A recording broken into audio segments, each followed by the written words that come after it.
Okay, the common way of saying Newton's third law is every action has an equal and opposite reaction.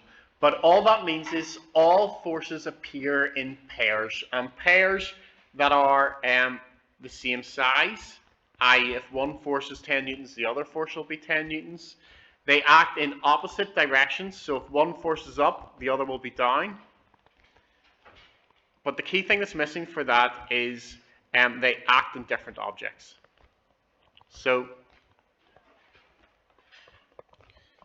I think the example we gave in class of this at the time was if a ball is traveling this way, say at a velocity of 20 meters per second, and someone's hand, I've got my fingers there just about, I think, catches it. Well, two things happen there. In catching it, the ball will apply a force to your hands backwards that will cause your hand to move backwards when you catch that ball.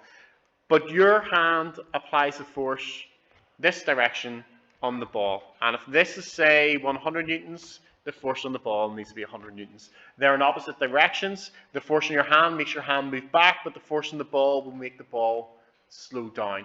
Those two forces act on the different objects. The 100 newtons to the left is on the ball.